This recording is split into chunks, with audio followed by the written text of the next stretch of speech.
Hello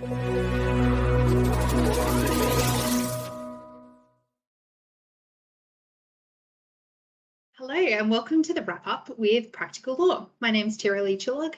I'm the head of commercial and in-house for Practical Law Australia, and I am delighted to have a collection of our head writers and senior lawyer writers here from Practical Law Australia joining us today.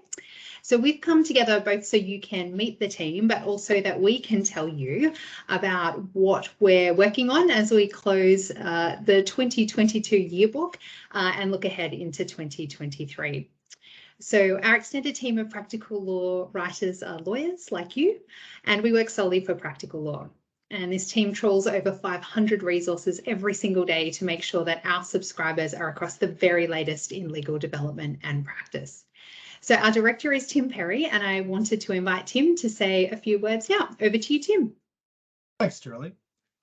I'm Tim Perry, and it's my privilege to work with the talented lawyers who make up the Practical Law team. Like my colleagues who will speak to you shortly, I joined Practical Law from practice. I myself am a recovering M&A lawyer. And we've made it our mission at Practical Law to build the content that we wish we'd had at our fingertips when we were in practice. And there's always something else to add to that wish list, because legal practice keeps changing. The technology we use keeps changing. The way people work keeps changing. The law itself keeps changing. But amidst the changes, there are constants. And for lawyers, the most fundamental is that our clients expect us to know the law. With everything else that we do to differentiate ourselves, be it responsiveness, industry expertise, commercial nous, or personal connection, our clients take our knowledge of the law for granted. But it can be daunting to stretch into areas at the edge of your core expertise, and it's time-consuming to stay up to date. That in itself can feel like a full-time job sometimes. The 2022 State of the Legal Market Report revealed that in-house counsel spend up to 3 hours a day doing legal research. That's a lot of time invested in what clients take for granted. It also suggests a level of frustration for the lawyers who are trying to find answers so that they can get on with their real job, advising. Well, creating practical and relevant content and keeping it up to date is our full-time job at Practical Law so that it doesn't have to be yours. 2022 has been a great year for Practical Law. We've continued to grow our content and our subscriber base. Usage of our content is up by over 150% over the last 12 months, and we're looking forward to a busy 2023. Thanks, Tim. So here we go with the roundup. I'm going to ask the team to introduce themselves, which practice area they look after, and ask them to share what's happening in their area as the year comes to a close and a new year begins. I've also challenged them to keep this to maximum a minute each, and anyone who knows any of this team will know that we are very passionate about what we do. So this is going to be a big challenge, but let's see how we go. So Christine, going to start with you. Over to you. Thanks, Tirali. And yes, 1 minute is a challenge, but I'll do my very best. I'm Christine Gray, and I head up the commercial real estate team at Practical Law. In terms of thinking about things that have really happened this year and heading into next year, the first development for 2022 that I'd highlight is the growth of the build-to-rent asset class. This year, we've seen almost weekly announcements of new build-to-rent projects, including one recently announced to form part of the Queensland Olympic Village. This asset class has been really popular in Europe for a long time and is growing in popularity in the US, and now it's our turn here in Australia. If you're not quite sure what or how this form of development works, the good news is that we have 3 new resources being released very shortly. The other big focus for this year has been consumer protection, and this is going to continue into 2023. And this is both in the form of greater oversight and protections for purchasers of new residential apartments and further protections for retail tenants. New South Wales helpfully recently announced a review of both its retail leasing legislation and conveyancing legislation for off-the-plan sales. Queensland is undertaking a full review of its main piece of property legislation, and revamped retail leasing legislation for Tasmania was passed last week and will commence in the new year. Of course, these changes will be incorporated into our existing development resources, as well as new retail leasing resources that we're currently working on and plan to launch early in 2023. ESG has been another topic on everyone's radar this year, and I'm sure other team members are going to talk about that as well. As part of PL's larger bank of ESG resources, we released our green leasing topic this year, and we're currently working on a wind farm lease for a lease in 2023. Tax. Well, not a year goes by where there isn't a move by governments to find new and inventive ways to increase their tax revenue. This year, Queensland passed but ultimately folded on its new land tax regime. New South Wales expanded its stamp duty reach, particularly in relation to options for the sale of land, and has put in place a stamp duty alternative for first home buyers in the form of an annual property tax. So far for 2023, Victorians can look forward to the new windfall gains tax on rezoned land, which commences on 1 July next year. And as sure as night follows day, I'm sure there'll be more changes to keep us on our toes in the year ahead. Just before Tirili cuts me off, if you're wondering how you can possibly stay up to date with all these changes, I recommend our complimentary weekly email to you, which is currently available for everyone, whether or not you subscribe to Practical Law. And with that, I'll pass over to Sophie. Thanks very much, Christine. My name is Sophie Bonnet. I am a senior lawyer writer here in the employment team, and I am going to pick up on that theme of change. Change is a really good word for what's going on in the employment space. It's safe to say that there has been a lot of it over the past couple of years. So think JobKeeper, think reforms to casual employment, think changes to government restrictions as a result of COVID-19, think vaccination responses in the workplace. Think also reforms around sexual harassment and sex-based harassment in the context of work. Now, that's just to name a few. So right now, the employment team is focused on assisting practitioners to navigate some really important recent legislative developments. We are pedaling really hard to develop resources addressing paid family and domestic violence leave that was passed in the last month, further legislative changes stemming from the Respect at Work report around sexual harassment that was passed in the last couple of weeks, significant reforms contained in the Industrial Relations Omnibus Bill that passed Parliament just on Friday, the 2nd of December. Looking forward, the government has introduced into Parliament last week some recent significant reforms around government paid parental leave, and we expect that to also become law in the first 3 months of 2023. Now, we're also anticipating more reforms on the horizon around things like wage theft, the gig economy, and more. Now, as with Christine, our weekly email is the best way to keep on top of it all. And with that, I'm going to pass along to Kate. Kate, over to you. Thank you, Sophie. Hi, I'm Kate Merrifield, the head of corporate, which includes the corporate transaction and company law practice areas. Happily for the corporate team, unlike for our employment colleagues, the change of federal government has not, well, not yet anyway, caused any major ripples on the corporate transactions front from a legislative or regulatory reform point of view. Although we are, as always, monitoring and reporting on developments that our corporate subscribers will be interested in. This year, we were delighted to launch our Members' Schemes of Arrangement topic, which includes all the practice notes on schemes that you'd expect, along with a raft of precedent documents, all with the detailed drafting notes you've come to know and love. We're currently expanding our existing suites of resources, such as those in our startup topic, with the Startup Constitution and Startup Shareholders Deed, among other resources in the works. On the ESG front, my team and I are closely watching the impact of global initiatives and standards on corporate transactions and company law, and we're updating our resources accordingly. For example, we've published a Model Climate Clause Toolkit, which pulls together the Chancery Lane Project's model climate clauses by practice area. And we're flagging in our transactional resources, such as our due diligence and share acquisition resources, climate-related clauses that subscribers may wish to consider incorporating into their agreements. Our next major tranche of resources, Employee Incentive Scheme resources, will be published in the first half of next year. We're preparing these in response to subscriber demand. And on that note, I'd like to put in a plug for our feedback button. You'll find it on the right-hand side of every resource. Your feedback, such as requests for particular resources, comes straight through to us, the writers. I encourage you to use this direct line. Lauren, over to you. Thanks, Kate. I'm Lauren, one of the senior lawyer writers in Kate's team, and I'm going to give you a roundup of company law over the year. So, of course, on the company law front, this year we saw the overhaul of the provisions in the Corporations Act relating to execution and company meetings to permit electronic signing and facilitate the use of technology to communicate with members and hold meetings, which would have affected many of you. So we were hard at work before the new legislation commenced, making sure that all our resources were up to date so that when the provisions did commence, we could give you the most recent up-to-date resources. Off the back of that, as again, I'm sure many of you are aware, just a week and a half ago, the Parliament introduced legislation to extend that regime.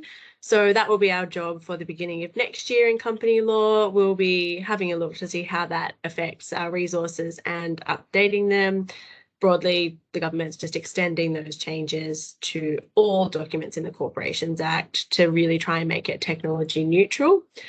Also on the horizon is the recently announced consultation on a public beneficial ownership register.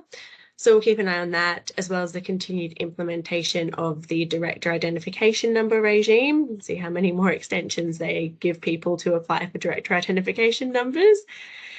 We're also continuing to monitor the ESG space for its impact on corporate governance issues.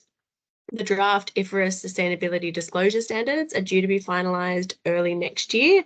So we'll report on that as it happens and, of course, update our resources as relevant. And as with other teams, the best way to keep on top of all these developments in the company law space, and there are going to be a few in the beginning of next year, is through our weekly email service. And you can just sign up on your Practical Law homepage and receive updates every week straight to your inbox. So over to Sky. Thanks very much, Lauren. Hello, everyone. I'm Sky Balasingham, a senior lawyer writer in the banking and finance team. This year, we've been working really hard to build out our resources. In particular, we've developed a new derivatives topic, which covers all the ins and outs of derivatives with a particular focus on the actual ISDA documentation. That new content will continue into 2023. We're currently finalising resources on construction and development finance. These will be invaluable for practitioners that work on all sides of commercial and residential property deals.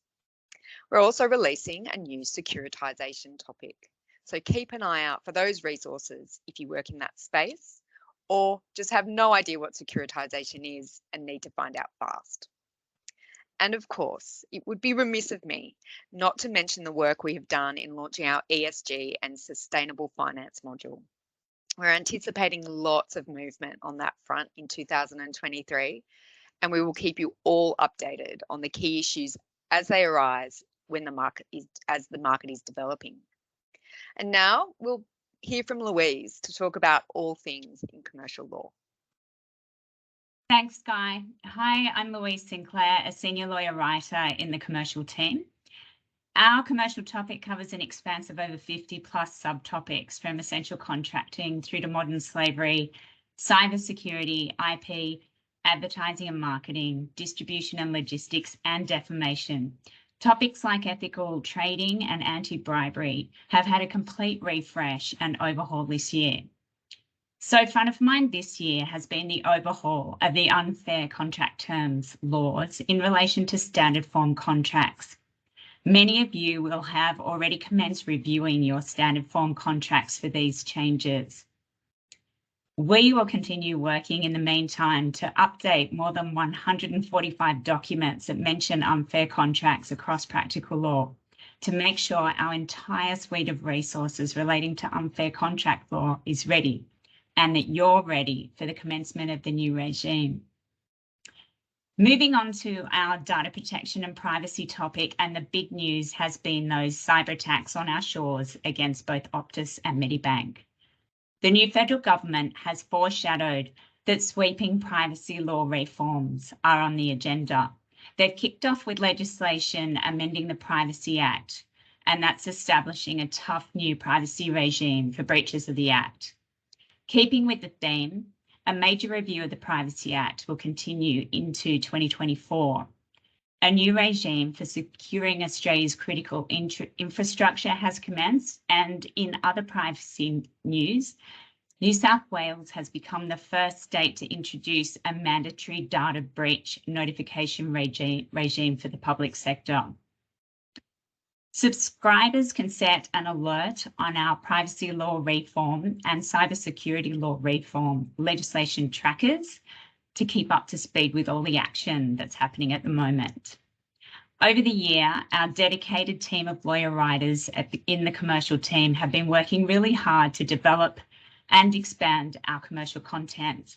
Notable time-saving new resources include a procurement lifecycle toolkit with individual practice notes covering state and Commonwealth government processes to support those of you contracting with the government, a privacy impact assessment toolkit, and a number of useful and practical new intellectual property checklists on trademarks and intellectual property due diligence. Keep an eye on the commercial homepage to keep up with all of our new resources. And that's all from Team Commercial. Over to you, Laura. Thanks, Louise. Hi, I'm Laura Voss, Head of Dispute Resolution, Insolvency and Restructuring. On the insolvency front, we saw a number of significant decisions handed down during the year, which variously applied the anti-phoenixing laws, abolished the peak indebtedness rule, and held that set-off is not available as a defence to an unfair preference action, all of which have kept us busy updating our liquidation resources. We also saw an independent review of the insolvent trading safe harbour regime, which made recommendations to tighten its operation. Our best practice guide for directors looking to utilise the regime comprehensively captures the law as it currently stands, but we wait with interest to see whether any legislative changes are introduced following the review. And that wasn't the only major legislative review process this year. There is currently a major inquiry into Australia's corporate insolvency laws underway, and one major aspect under scrutiny is the treatment of corporate trustees in insolvency. We interviewed former New South Wales Supreme Court Judge and Practical Law Advisory Board Member, the Honourable Reg Barrett, about his views on potential reforms in that area and have shared that interview on our Legal Insights page. We've also published a practice note that comprehensively covers the key issues in winding up a corporate trust based on the law as it currently stands. Finally, this year, we launched a new fortnightly email to help practitioners stay on top of key developments in dispute resolution, insolvency and restructuring law and practice, and you can sign up by simply dropping us an email. Next year, we will be publishing more resources on personal insolvency processes, restructuring, litigation funding, public examinations, and liquidator applications to court. So lots more to come in this very specialised area. And now over to you, Jackie. Thanks, Laura. Hi, I'm Jackie Ogden, Senior Lawyer Writer in the Dispute Resolution and Insolvency Practice area. So in the disputes team this year, our keen focus has been to continue to expand on and enhance our existing state and territory resources. We've published a suite of resources and have comprehensive coverage on litigation practice in the federal court and in the major states of New South Wales, Queensland, Victoria, and Western Australia. These resources cover the entire life cycle of a proceeding. We provide guidance on over 20 topics, from the commencement of a proceeding to interlocutory applications, such as your injunctions or strikeout applications, and other interlocutory procedures such as discovery and ADR processes, as well as evidence preparation, trial practice, costs, and appeals. This year has also seen some really interesting developments in the class action space. There was a spotlight on litigation funding, as well as new claims emerging arising out of the COVID-19 pandemic, such as mandatory vaccinations and the like. We've also seen some developments in relation to the emergence of cryptocurrency and climate litigation as well. For this reason, we're really excited that in 2023, we'll be expanding on our existing class action content and publishing detailed practice notes and checklists addressing key topics which are specific to representative proceedings. So things like class closure procedure, the phenomenon of multiplicity, the treatment of costs in a class action context, as well as the relevant settlement procedure for representative actions. In addition to this, we also plan to expand upon our resource offering on specific types of litigation, so things like regulatory litigation and shareholding disputes as well. And as Laura mentioned, it's really easy to stay up to date with anything dispute resolution by subscribing to our complimentary fortnightly email. We highlight the key cases, key legislative changes, so you can keep up to speed with the ever-changing legal landscape. And now to Kimberly, who's going to give us an update on the latest in competition and regulation. Thanks so much, Jackie. Hi, I'm Kimberly Arden, and I'm a senior lawyer writer in the competition and regulation practice area. 2022 has been a big year for us as we've significantly expanded our resources to add regulation to our competition and consumer law offerings. This means that competition, consumer law and regulation are now all housed in the one convenient practice area with extensive cross-linking to make finding the information you need quicker and easier.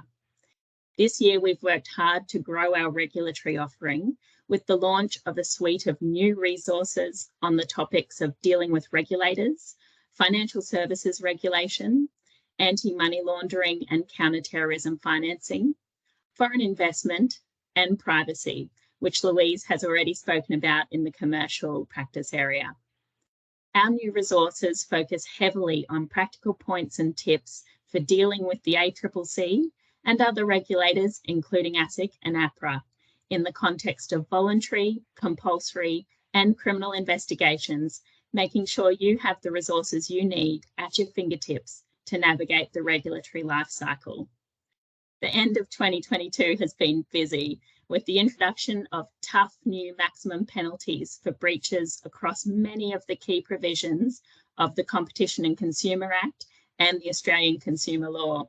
But don't worry, we've already updated over 150 resources to make sure you have the right information on penalties immediately at hand when you need it. Looking forward to 2023, we're also updating our resources in readiness for the strengthened unfair contract terms regime, which will come into effect in November 2023. And of course, we'll be keeping a very close eye on the impact of the new maximum penalties across the Competition and Consumer Act and the Australian Consumer Law. But now over to you, Shan. Thanks very much, Kimberly. Hi, everyone. My name is Shan Tan. I'm a senior lawyer writer for the company law and corporate transactions practice areas.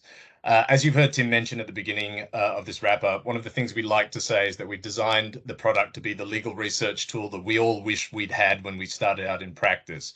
We all remember the experience of being a graduate and being briefed on a time-sensitive task for the first time and how stressful it can be trying to teach yourself how to complete it. With everything that a new practitioner has to deal with, including volume of work, vague instructions, deadlines, lack of required expertise, high expectations and demands from clients and stakeholders, and now remote working, legal practice and keeping up with changes in the law is more challenging than ever. So new practitioners are a core priority for us, and it's really important for us to help them to imagine a better way of working than the quiet desperation of hoping that Google or your fellow grad or the friendly senior associate down the hall will give you the practical answers you need right then and there. So to that end, with the help of our expert training team here at Thomson Reuters, we're offering a series of helpful, short 40-minute training sessions to help more junior practitioners or anyone who's new to practical law understand how we've structured the product, particularly in their area of practice, how we update and maintain it, and how they can use it to hit the ground running, support their workflow, and complete their tasks efficiently and accurately and get to the real value add work. And also for us to keep on learning from those practitioners what it is they need practical law to do and how we can help make it better for them. If you'd like to know more, please get in touch with any of us, and we're happy to work with you to find the best time. And I think that's back to you, Tirali. Thanks very much, Shan. So over on the in-house centre, we've rounded the corner on AGM season, and we're now looking at budgeting and planning for the year ahead. So we've just published some end-of-year general counsel reports. You'll find those on the site now if you go and have a look for them. So the latest Thomson Reuters Legal Department Operations report from 2022 says that in-house budgets are flat, and in-house counsel are taking on more work internally as they seek to overcome the #1 pain point for in-house counsel, which is outside counsel costs. So looking ahead, I'm really focused on professional development for lawyers generally and resources where our content can add value to your team, such as our downloadable PowerPoint presentations. And of course, these will be super useful as we roll into CPD season to get the most out of your practical law access. So I'll pause the wrap up there and take this chance to say thank you to those of you who've come along to our TR Inform events across the year. TR Inform is a series of in-person roundtable events which brings together lawyers and thought leaders from across the legal community, enabling networking and the chance to learn from Thomson Reuters experts and of course from each other. And I hope that you'll join us for these events along with new friends in 2023. And in the meantime, we have launched just our TR Inform online community on LinkedIn, where you can stay connected and engage with TR experts and your peers, and of course, be the first to receive the latest updates and insights and details on our upcoming Inform events, and of course, the odd photo or two. Joining is free and easy. You can access the group on LinkedIn or through the Practical Law website. And with that, I'll close by saying thank you again to the Practical Law team and to you for joining us today. And on behalf of the team at Thomson Reuters, we wish you a safe and joyous holiday season ahead. We hope that you will keep in touch with each other and with us via the TR Inform community. And of course, you can find us anytime by using the feedback button on every single page of the Practical Law website. Bye for now.